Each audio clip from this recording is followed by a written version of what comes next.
Am I the a-hole for not leaving my own birthday party to drive my best friend home? I, 26F, have been best friends with Jake, 27M, for over 6 years.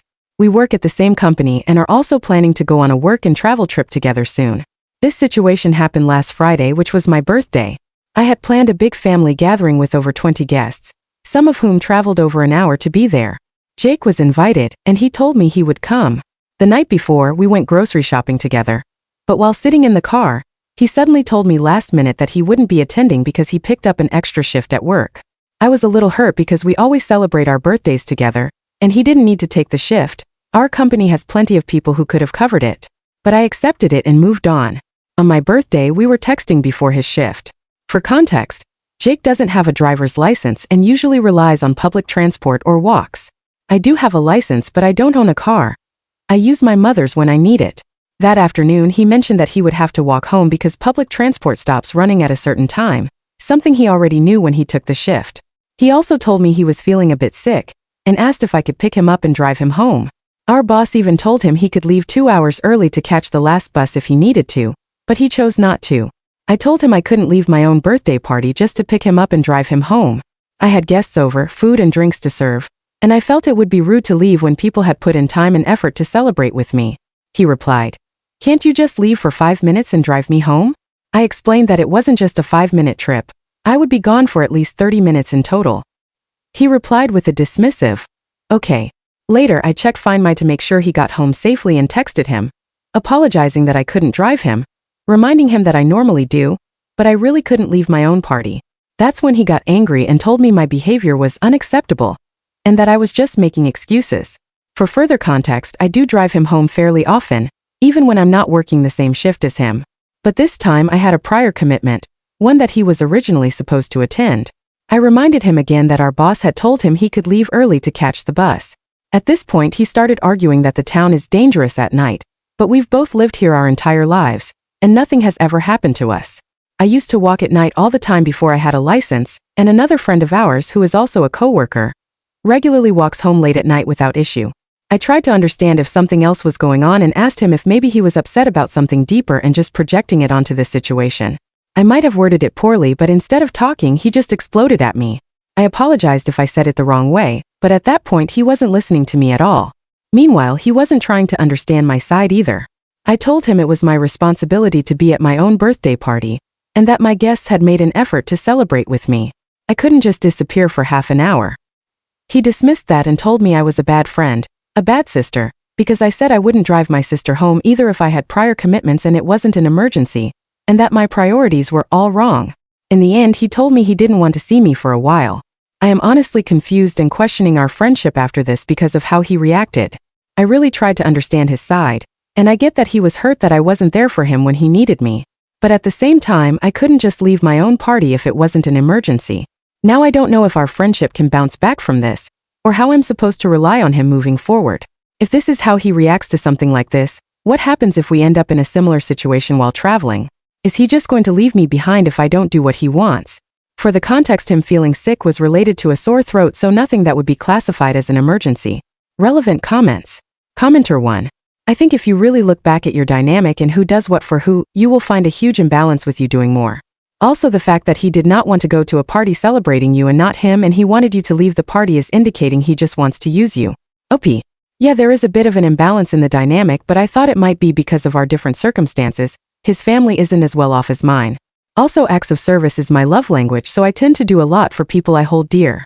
I always thought of us as those typical picture-perfect TV show besties, but his behavior regarding this incident shattered that picture for me. Commenter 2. Even more, it sounds like he didn't like you being the center of attention. Is he usually the one that people focus on with you as the sidekick? OP. To be honest, I don't know. I never really paid attention to who was the center of attention in situations where we are in groups. But not that I think about it. We have been to a party lately where he separated from me for pretty much the whole time to go off with another friend who we haven't seen in a long time. But I thought it's because they haven't seen each other in months and didn't really pay attention to that either and stayed with other friends. Commenter 3. Thus was kind of what I was thinking. He sounds manipulative. No one is going to leave their birthday party to give someone a ride home. It's incredibly rude to leave a party in your honor, and I'm 99% sure that is common knowledge. Either there is something else going on or he fabricated this whole thing as a test. OP. And he told me that he has talked to others about it and not one of them disagreed with his point of view. That made me a bit insecure if I am the Askinout here, but I think the comments are debunking it. Thanks y'all. I just would love to know what he told those people. Or his thought process for that matter, because I would never react this way. The test could be a plausible explanation. He might have felt the need to test me before we go to another country for 1 year. That's the other thing I need to figure out, because if that is how he is reacting to something like this, I can't rely on him, and even if our friendship survives, I can't go to another country with him as support system. Commenter 4. I don't think you can rely on him. In order to figure this out, since this is a years-long good relationship, you need to sit down face to face with him. At some point, you also need to say that you're reconsidering a move to another country. Following up with this is a very important issue to you. You'll have your answer after that conversation. OP. Yes, I think you are right, but I think I'm feeling too hurt at the moment. I should collect my thoughts first and might give him time to do the same before considering a face-to-face conversation about it. I never thought he would have the need to test me or something because we have already been so integrated in each other's lives. Update. To clarify something I've seen speculated in the comments, there are no romantic feelings involved. He's gay, so there was never any romantic interest between us. After reading a lot of comments and reflecting on everything, I've decided to go no contact. Aside from necessary work-related interactions, I've also made the decision to go forward with my work and travel plans alone, because I simply can't trust someone like this to be my emergency contact in another country. I had a long conversation with my parents and showed them the chat. My mom actually broke down crying. She told me she's seen narcissistic behavior and red flags in him for years, but things have gotten worse in the last few months. She said this has been weighing on her, and when she laid everything out for me, I finally saw the bigger picture. Even though it wasn't a romantic relationship, I now realize he was isolating me from other friends and family, always trying to make himself the center of my social life. He even tried to insert himself into most of my other friendships, and looking back, anytime I made progress in life, he would find a way to hold me back or drag me down. My dad told me that some of the recent arguments I've had with my family were actually their way of trying to get me to see what was happening, but I just didn't recognize it until now. He also said he's relieved I won't be traveling overseas with him. My parents reassured me that while this will be hard at first, I'll heal, and cutting ties now will make things easier in the long run. They also pointed out things I had overlooked, like how he tagged along on family holidays without paying but was never particularly grateful to my family for inviting him. I've started talking to one of our mutual friends about what happened. She's currently busy with the Super Bowl, but once she's back, I'll tell her everything as objectively as possible.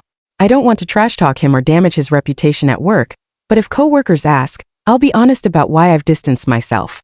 I genuinely do wish him the best, and I hope he works through his issues and finds happiness. But I'm done. My mom breaking down in tears was the final straw for me. Even though a lot of my social circle overlaps with him, I know I'll eventually sort everything out and move on. It honestly feels like a friendship divorce, but I think this is a necessary step. I need to reevaluate who my real friends are and how they treat me, and I might need to cut ties with a few other people along the way. I actually texted one of my close friends joking that we're getting a divorce, and that I'm filing for custody of her. I really hope she won't be manipulated by him, but right now I need to be prepared for anything. This won't be easy, but I'll cut my losses and move forward, hopefully toward a better future with better friends, ones I can truly trust, and who put just as much effort into our friendship as I do. Relevant comments. Commenter 1. You made the right decision. I know it isn't an easy one, but you need to surround yourself with people that lift you up, not hold you back. I'm hoping he fades away into the background, but I seriously doubt it. He's going to play the victim to everyone. Just be prepared. You owe him nothing and you owe others no explanation. Everyone always has an opinion, and not a single one of them matters unless they have your best interest at heart. OP. Yes, sadly him playing the victim in the trash talking me could happen. I sure hope he has enough decency to just move on. But I am glad that I will be leaving the country for an extended amount of time soon, and get my time to really distance myself, and get to experience a new culture, and hopefully find new friends along the way. Commenter 2. I'm so glad you're pulling away from him. That a-hole was going to destroy your existence. OP. My mom told me the same thing, and she also told me she is glad I got out before it is too late. I'm just glad I have my support system in place, and I will steadily work towards distancing myself. Commenter 3. He overreacted the way he did because he had the whole evening of your birthday planned out. He intentionally took an unnecessary shift, setting himself apart from your party and your time with your friends. He declined the suggestion of leaving 2 hours early, which would have made it possible for him to have a ride home, because he was used to you caving to his manipulations, and just knew he could convince you to leave your own birthday party for him. He'd already had a false narrative contrived in order to keep you gone longer, keeping you away from your friends and preventing you from being celebrated by anyone other than him. When you held your own, therefore having and maintaining your self-respect, he didn't get his way. This was foreign to him and he couldn't handle it. Now he's doubling down and still trying to manipulate you. His silent treatment was orchestrated to get you to come running and apologize, but even that isn't working. I'm so proud of you, because this seems like something big that's needed to happen for a long time. He sounds emotionally immature and very self-serving. Get ready, he's going to try to make this rough for you if you let him. OP.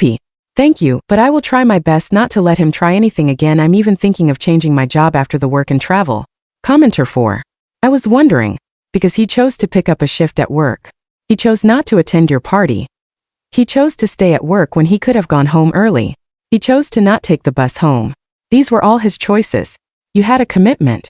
I'm sorry you lost a friend, but I'm glad you found perspective.